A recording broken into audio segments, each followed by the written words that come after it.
Well, thank you so much for staying with us here on Morning Live.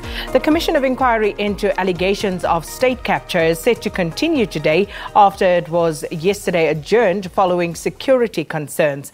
Former BOSASA COO Angelo Agrizzi is expected back on the witness stand. But let's cross over now live to SABC senior political reporter Mzwandile Mbeje, who has been following this story for us. Good morning. First and foremost, are we likely to see a resumption of testimony by Agrizzi today?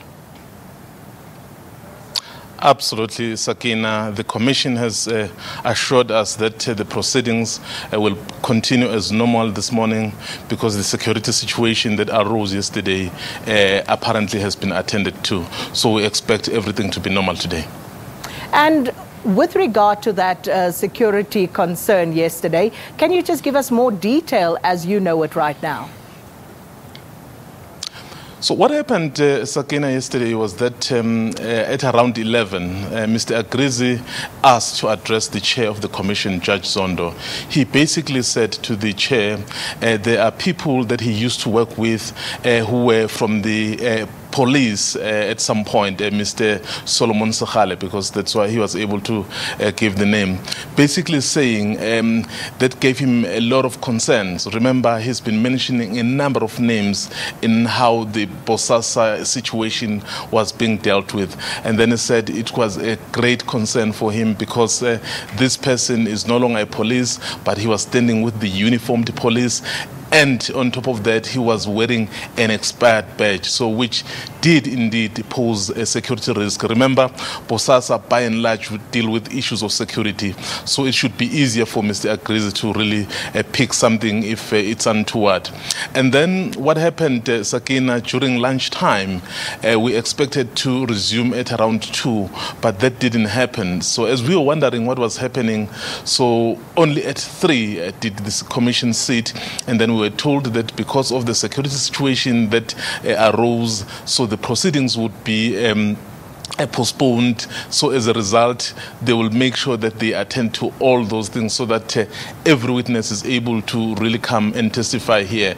And Mr. Agrizzi, Sakina, really comes with a lot of security people. We were even on the first day, so we were not told that he was coming. Why? Because there were security issues around him. So when he came, so he was surrounded by bodyguards. So you can see it's quite a high-risk matter that involves him. And of course, he's been receiving a number of death threats due to the kind of testimony that he's been giving and that he continues to give, and that he's actually said he will give, threatening to mention about 38 people, high-profile government people. So you can imagine, Sakina, that this situation really is quite serious. And Mzwandile, by virtue of the fact that Agrizzi has already implicated himself severally, for one, on tax fraud, amongst other things, it seems that though he is quite willing to come forward and lay bare everything that he knows. But have you been keeping count of those names? How many of those 38 has he mentioned so far? Well, there's been 1 or 2, perhaps, that we may not necessarily be familiar with, but perhaps the name that we would, you and I know very well is that of the former chairperson of SA board, Dudumieni.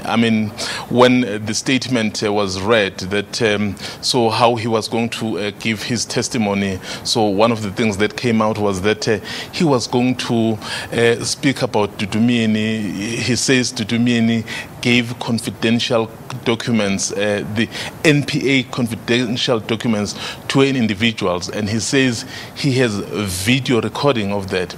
And the commission, Sakina, says what it did was to then check on the day at hand. So it was able to establish that indeed on the day when Agrizzi says these documents were handed, Ms. Mieni was actually staying at Sheraton Hotel in Pretoria. So I would say that is the high-profile name so far that has been mentioned. Some of the names really that were mentioned in passing, there hasn't been anything perhaps substantially to them. So we had the name of the Minister of International Relations, who has since issued a statement saying he was never a director of Jambo, and we had the name of Madam Pikoli, I think also was mentioned. But as I'm saying, Sakina, so the testimony is still in its early days, so we expect really a number of other names. Kevin Watson, the CEO of BOSASA, not only was he mentioned, Sakina, so he was the one who was shown on that video with those millions.